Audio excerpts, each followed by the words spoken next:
Tere!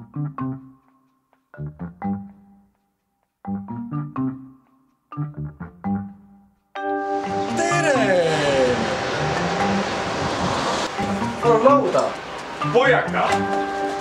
Aga no.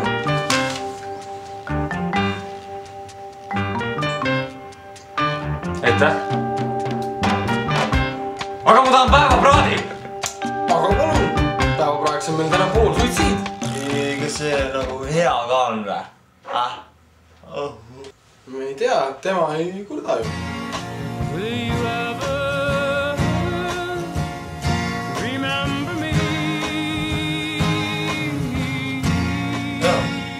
Ma arvan, et see mulle sobib. See on hea valik, aga selle peate te ise endale köögis valmistama.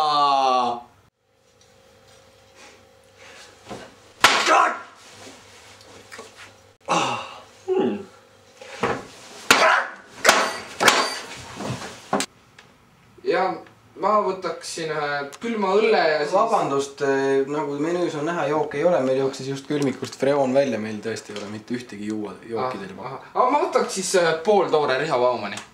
Jah, seda kindlasti saab, väga hea valik. Aitäh! Tervist, siis nüüd näitame teile, kuidas valmistada pooltoorest Riho-Baumanit. Meil on siin makaronid. Need on niisugused normaalsed keetud, need ei ole nagu liiga pehmed. Ja samas ei ole ka liiga sellised, noh, ma ütlen, et nad on viskoossed. Ja siis niimoodi sipp, makarone siit natukene põhjaks. Just selline toitvam osa sellest siis. Raamat.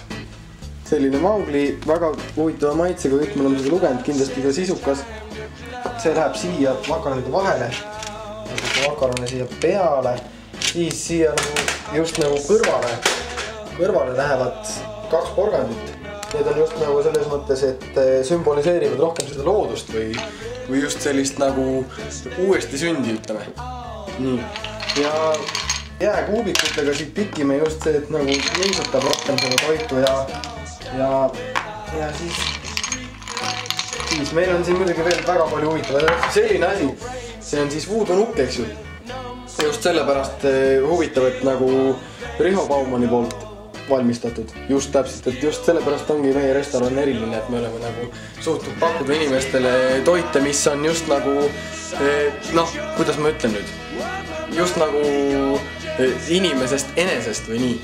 See läheb nagu siis peale, selle raamatu peale, see just nagu annab huvitavat maitset. Nii.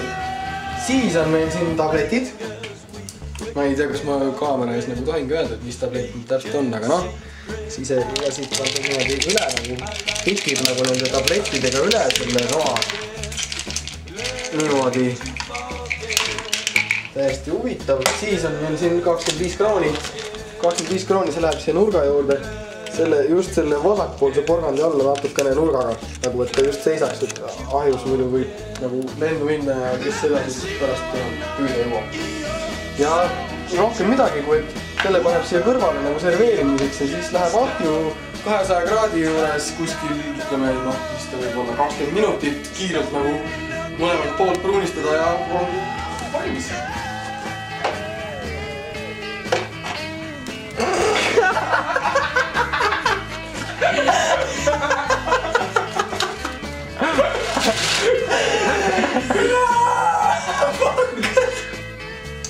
Niisiis.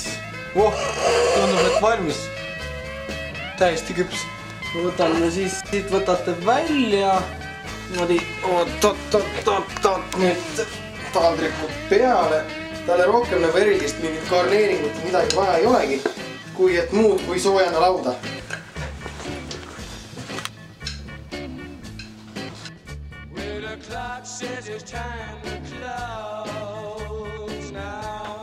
Siis palun teie. Oi, pooltoores Riho-Bauman siin oodake natuke. Ma lasen kohe kallale. Palun, hea tisu. Oota. Kus ma praad läksid? Vabandust, väga, Riho ei ole kunagi niimoodi käitunud. Ma olen siin mitu korda Rihot söönud, seda pole enne juhtunud. No, aga ma ei ole nõus vastu sellest. 3 aastat kelner, aga mina ei ole veel ka näinud sellist. Kas ma kutsun juhataja? Ma tahan juhatajat.